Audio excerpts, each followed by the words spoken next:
की मूली है। सैलम की 6th प्रिंसेस, इनका नाम है एलिस डे सैलम। वो मेरी बड़ी बहन है, मुझसे 3 साल बड़ी हैं और जैसा कि तुम देख सकते हो वो एक एनिमल लवर है। कैट्स और डॉग्स के अलावा उन्हें रेप्टाइल्स, बर्ड्स और मॉन्स्टर्स भी पसंद है।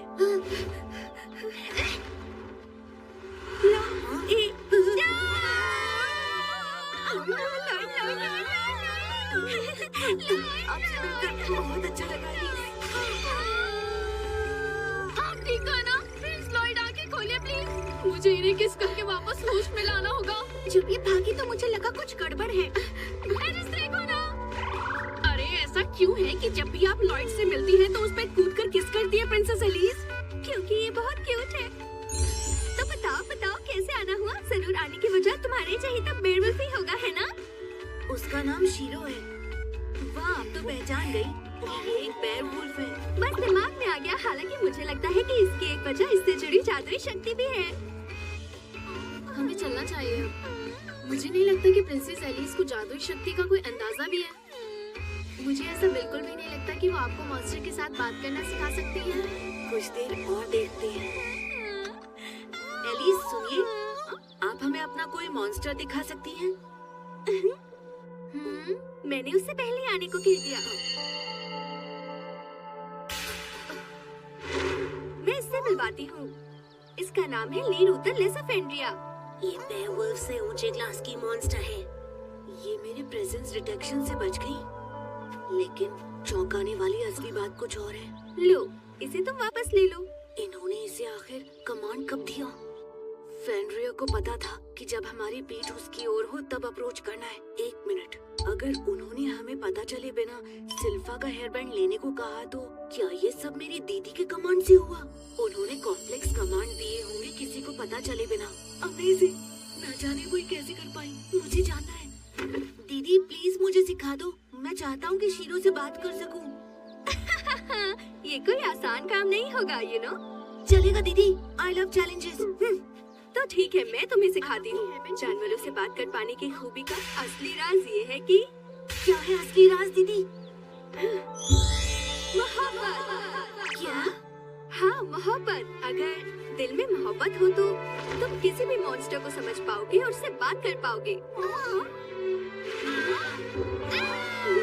देखा? ये मेरी समझ से तो परे है। प्रिंसेस एलिस या तो लाजवाब है या उनमें ज्यादा ही एनिमल मैग्नेटिज्म है। एनिमल मैग्नेटिज्म कितनी मामूली बात है। ये करना तो कोई भी सीख सकता है। तुम्हें बस उसे फील करना है और काम हो जाएगा। अरे रुको, हटो। प्रिंसेस आप कुछ ज्यादा ही मजाक करती हैं। चलिए प्रिंस, अब यहाँ से लौट चलते हैं। यहाँ ज्यादा देर रुकना ठीक नहीं है। ये जगह हमारे लायक नहीं है। अरे प्रिंस, क्या हुआ आपको? अरे वाह, मुझे ये पहले क्यों नहीं सूझा? हाँ। प्रिंस लॉयड, आप क्या सोच रहे हैं? क्या ये मोहब्बत कर रहे हैं? सिल्फा! Prince Lloyd! आप हमेशा कितने प्यार से बात करती है सिल्फा। हाँ, और इसकी वजह है सिर्फ और सिर्फ मोहब्बत। इंटरेस्टिंग, प्यार मोहब्बत। मुझे इस बारे में सिखाओ ना सिल्फा। हाँ, अगर आप चाहते हैं तो मैं सिखा सकती हूँ। मैं शीरो को ऑर्डर्स दे रहा था, पर दीदी ने तो अपने जानवरों को कोई ऑर्डर्स नहीं दिए। उन्होंने बस उन्हें अपनी मर्जी बताई। जब उनके सारे जानवर एक साथ आगे बढ़ने लगे तब मैंने सीधे दीदी के सिर से जादुई शक्ति निकलते हुए देखी जो उन तक जा रही थी। शक्ति उनके हाथों से नहीं निकल रही थी, उनके सिर से निकल रही थी। यानी वो सबकॉन्शियस लेवल पर अपने जानवरों से जुड़ सकती है, जिससे वो समझ जाते हैं कि वो क्या चाहती है। ऑर्डर्स देने की बजाय आपको बस एक मेंटल इमेज शेयर करनी है। मेरी मर्जी जान लो और उसे शेयर करो।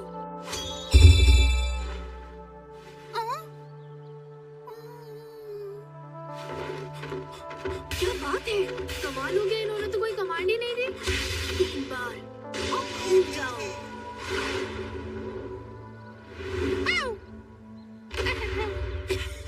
शाबाश, तुम बिल्कुल परफेक्ट थे शीरो। तुम्हारी स्पीड और पोजीशनिंग और भागने का तरीका भी। प्रिंस लॉयड वाकई अनमोल है। मॉन्स्टर्स को अपनी मर्जी बताना, ये काम तो सिर्फ कोई माहिर ही कर सकता है। सही कहा उससे जरा सा अलग है। ऐसा नहीं है। राज मोहब्बत है, ना कि उन पर अपनी मर्जी को थोपना या उन पर काबू करके अपना हुक्म चलाना। अपने मन में प्यार मोहब्बत रखना जरूरी है। आपको ये खूबी जानवरों से प्यार करने की वजह से मिली है, इसलिए मोहब्बत जरूरी है। और एक बात ये भी है कि उनसे बात मनवाने के लिए आपको उनकी इज्जत करनी होगी, वरना वो बिल्कुल नहीं मानेंगे। मोहब्बत बहुत ही गहरी चीज है।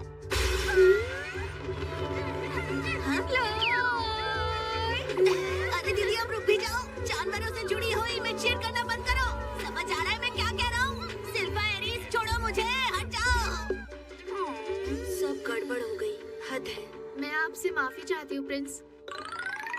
लेकिन अब मैं समझने लगा हूँ कि मॉन्स्टर्स के साथ कैसे कनेक्ट करना है। ये तो अच्छी बात है। चलिए प्रिंस, इसी जुनून से हम तलवारबाजी करते हैं। आज नहीं, हमें अभी लॉयड से कुछ बहुत जरूरी बात करनी है। बड़े भाई अल्बर्ट, आप? नहीं नहीं, इन्हें प्रैक्टिस की बहुत ज्यादा जरूरत है। आपको लॉयड के बिना रहने की आदत डालनी चाहिए सिल्वा। बड़े भाई, आज आपका यहाँ कैसे आना हुआ? हम आज आपको किसी से मिलवाना चाहते हैं। ये कौन है? आप जरूर इन्हें जानते होंगे। आपके बड़े भाई, यानी चौथे प्रिंस डायन। कैसे हो आप? एक अरसे बाद मिल रहे हैं। मेरे बड़े भाई डायन?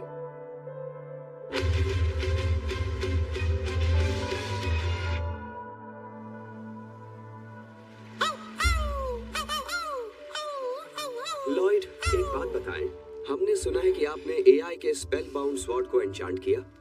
हाँ बिल्कुल। हमारे लिए इस पर यकीन करना बहुत मुश्किल है, इसलिए हमें ये देखना है कि आप सच में इस काबिल हैं कि नहीं। असल में डायन जो है वो एक लोहार है। 10 साल की उम्र में ये हमारे पड़ोसी देश बाटरम गए, जो लोहे के काम के लिए मशहूर है। अब इन्हें इंचांटिंग में दिलचस्पी है। मुझे ये बात बहुत अच्छी लगी कि ये किंगडम की तरक्की के लिए मजदूरी करके कुछ सीख कर आए, जबकि ये एक प्रिंस है। अरे इन सब बातों को छोड़िए, अब चलिए जल्दी से एन्चांटिंग शुरू करते हैं। हम सारी जरूरी चीजें साथ लाए हैं। मुझे समझ में नहीं आता, एन्चांटमेंट बहुत ही एडवांस्ड लेवल की स्किल होती है और ये उसे स्पेलबाउंड स्वॉर्ड पर कर सका। बाटरम में लोग इस बारे में सोच भी नहीं सकते। लॉयड से हम पिछले 7 साल से नहीं मिले, और अगर अब भी इसने वो बचकानी हरकतें की तो हम इसे सीधा कर देंगे। ये कैसा लग रहा है भाई? अरे बोलिए भाई। इनका कोई कसूर नहीं है। कोई अनाड़ी भी बता देगा कि इनकी एन्चांटिंग टेक्निक बिल्कुल ही अनोखी है। वो तलवार को तेज और सटीक बना देती है। ये कैसा गजब का जादू चला दिया तुमने इस पर? इसकी मजबूती बढ़ गई, लचीलापन बढ़ गया, खुद साफ हो जाता है और रिपेयर भी हो जाता है। ये तो बस तुम लाजवाब हो, लॉयडी बॉय। लॉयडी बॉय? तुम्हारी मदद से आखिरकार हमारा सपना सच हो सकता है, और वो सपना है ultimate spellbound sword. Ultimate spellbound sword? आमतौर पर एन्चांटेड हथियारों का कोई मुकाबला नहीं।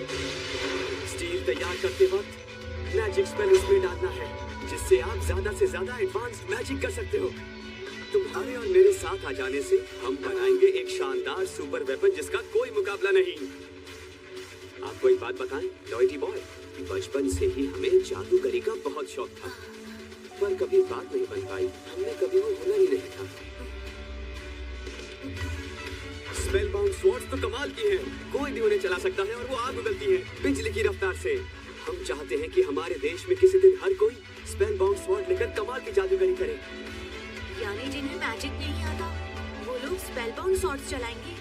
अरे वाह, तलवार कौन चलाएगा मुझे इससे फर्क नहीं पड़ता। मुझे तो ऐसी तलवारें बनाने में दिलचस्पी है, मजा आएगा। चलो शुरू करें डायन। हाँ, मुझे बॉस बोल सकते हो। हमें तो ये भूल ही गए। Yes boss. बॉस, हमें किस तरह का जादू करना चाहिए? आग ही सही है, ऐसी तलवार जिसे चलाते ही वो आग की लपटों से हमला करे। तो चलो पायरलांस इंसिनेस यूज करते हैं। उससे बात नहीं बनेगी। पायरलांस इंसिनेस के कास्टिंग फॉर्मूला के 14 पार्ट्स हैं। स्पेलबाउंड स्वॉर्ड ज्यादा से ज्यादा 5 झेल सकती है। ऐसा करते हैं, उसे 2 पार्ट्स में कंप्रेस करते हैं। ठीक है। ऑल डन भाई, अब मैं इसे लगाने जा रहा हूँ। ध्यान से,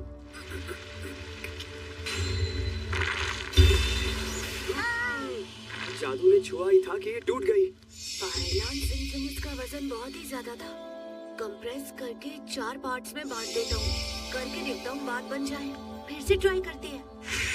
जब रेडी हो तब बता देना भाई।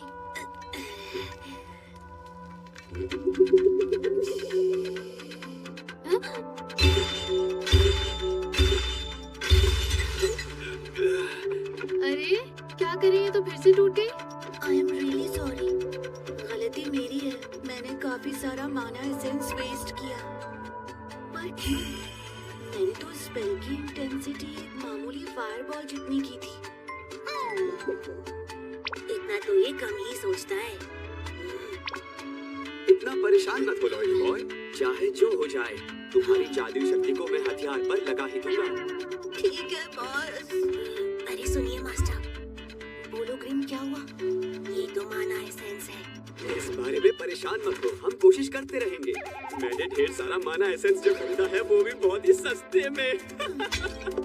Water glass spell purified. मैं सही था। इस माना एसेंस में बहुत ही कम हेमेटाइट है। रेगुलर एन्चेंटिंग के लिए इतना काफी होगा, पर स्पेल बाउंड सॉर्ड के लिए ज्यादा होना चाहिए। हम बॉटम शेल्फ माना एसेंस इस्तेमाल कर रहे थे। बॉस एक बात बताइए, हेमेटाइट है आपके पास? वही जो मॉन्स्टर के पेट से बनता है ना? नहीं, वो तो नहीं है। वो तो बड़ी रेयर चीज है। मुझे लगा ही था। लगता है मुझे डंजन में फिर से मॉन्स्टर्स का शिकार करने जाना होगा। ओह, अगर ऐसी बात है तो हम लोगों को डंजन में जाकर मॉन्स्टर का शिकार करना पड़ेगा। ये आप क्या कह रही है सिल्फा? मेरे जैसा प्रिंस तो डंजन में नहीं जा सकता। उस दिन जो मॉन्स्टर के साथ लड़ाई हुई थी उसके बारे में मैंने किंग से बात की थी। उनसे कहा कि अपनी काबिलियत को बढ़ाने के लिए आपको दुनिया को अपने नजरिए से देखने दिया जाए, और इससे वो बड़े खुश हुए थे। तो क्या हम एडवेंचरर्स जर्नी के पहले पड़ाव पर चले? The adventurers guild.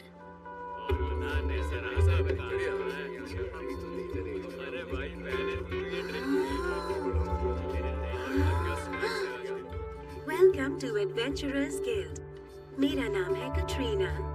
रजिस्ट्रेशन के लिए हमें चाहिए आपका नाम, उम्र, पता और वो काम जिसके लिए आपको रजिस्टर करना है। प्रिंस, आप जो भी लिखेंगे सही लिखना। ये करने के बाद अपना हाथ प्लीज क्रिस्टल बॉल पे रख दीजिएगा। ये आपका डेटा कलेक्ट करके पूरा ब्यौरा हमें दे देगी, ठीक है ना? ब्यौरा जानने के लिए क्रिस्टल बॉल।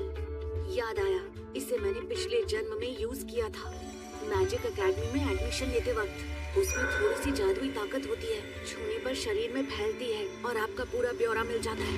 अरे ये क्या किया? अगर मैंने इसे छू लिया तो हो सकता है ये धमाके से फट जाए। इससे मैं सबकी नजरों में आ जाऊंगा। जब मेरी जादुई ताकत मेरे शरीर से बाहर निकलेगी, तब मुझे उसे ज्यादा कंप्रेस करना पड़ेगा। छोटी और ज्यादा हल्की, बिल्कुल एक मक्खी जितनी।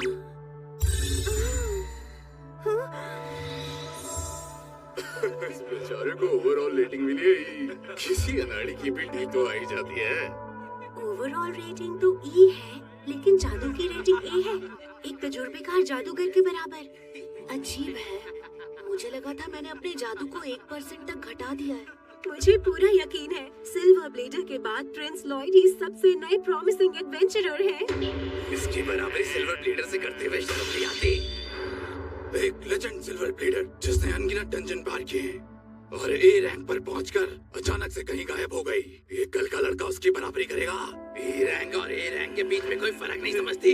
प्लीज कटरीना सुनिए, अगर कोई डंजन का मिशन है तो हम उसमें जाना चाहेंगे। ऐसे मिशन पर जाने के लिए कम से कम एक बी रैंक एडवेंचरर का साथ में होना जरूरी है। तब तो मैं खुद को री रजिस्टर करना चाहूंगी। हे सुनो बेब, इस नन्हे मुन्ने का चक्कर छोड़ो और मेरे साथ एक मिशन डेट पर चलो। बताओ क्या इरादा है? गलत लड़की पर हाथ डालने का नतीजा मिल गया ना? सिर्फ आप खुद एक सिल्वर ब्लेडर है मिस्टर। बात ये है कि री रजिस्ट्रेशन करने से 2 लेवल डिमोशन करके आपको सी रैंक दिया जाएगा। ओह अच्छा, मैं समझ गई। किसी को मदद की जरूरत है क्या? शर्माओ मत, बोलो बोलो, मैं मदद करूंगी। लॉयड, अब चलो। घर चलते हैं। अरे कहाँ जा रही हो? हर बार तुम हर जगह टपक पड़ती हो ना। मुझे तो लगा था कि तुम रॉबर्ट की तलाश में निकली हुई हो। निकली तो थी। फिर क्या हुआ? वो मुझे कहीं मिल ही नहीं रहा है। मैंने हर एक डंजन में से खोजने की पूरी कोशिश की और उसे ढूंढते ढूंढते मेरी रैंक बढ़कर ए हो गई। मैं तुम्हारी मदद करूंगी। इसके बदले में मेरे प्रिंस एल्बर्ट के साथ सेटिंग करा दो। रॉबर्ट नहीं है तो प्रिंस एल्बर्ट ही चलेंगे। कान पका दी इस लड़की ने मेरे। अच्छा तो ये बताइए कि ये मिशन कैसा रहेगा? अरे यार ये तो कमाल हो गई।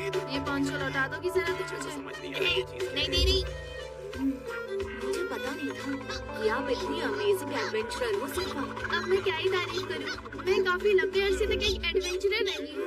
वैसे मैं उस दौरान काफी इमेच्योर हुआ करती थी। उस दौरान मेरा मुकाबला भयानक मॉन्स्टर से हुआ था जिसे मैं हरा ही नहीं पाई थी। क्या सच में? हाँ, मेरे ख्याल से उन्हें कहते थे असासिन्स गिल्ड।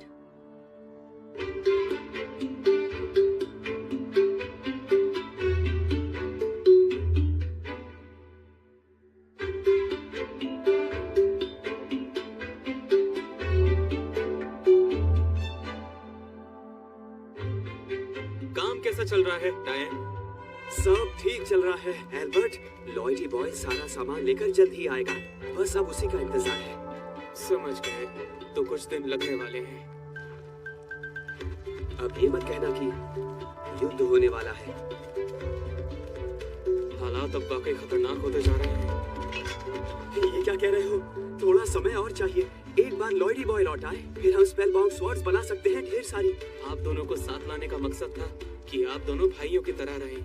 इतना लंबा अरसा आपने बाहर गुजार दिया, तो युद्ध वगैरह के बारे में आप इतना ना सोचें। लेकिन फिर भी एक बात और, अगर उन तलवारों की मदद से हम किंगडम की एक भी जान बचाने में कामयाब हुए तो बड़ी बात होगी। इसलिए अपनी स्पेल बाउंड स्वॉर्ड रिसर्च जारी रखें। कामयाबी का दिन जल्द ही आएगा। वो लौट आया है। हाँ?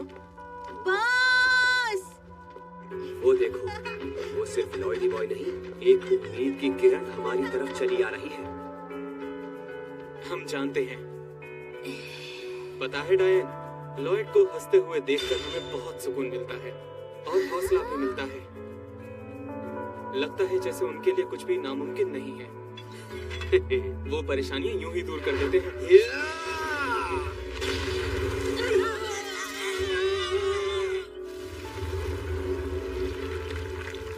समझे हमारा मतलब?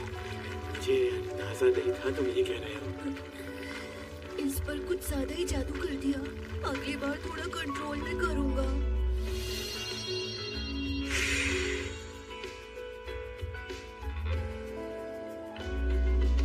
थक गया। आज बहुत काम कर लिया। काफी सारी चीजें इकट्ठा करना। पायलांस इंसिनिस को एक मामूली फायरबॉल के लेवल तक कम किया, फिर बड़ी तादाद में स्पेलबाउंड तलवारों को तैयार किया। एल्बर्ट भी बिजी थे। शायद कुछ बड़ा होने वाला है।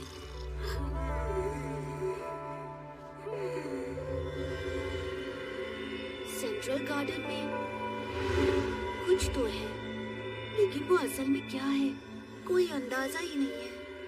मानो जैसे स्पेस में कोई बड़ा सा सुराख है। शीरो वैसे तो सब भांप लेता है, लेकिन उसे भी कुछ पता नहीं चला।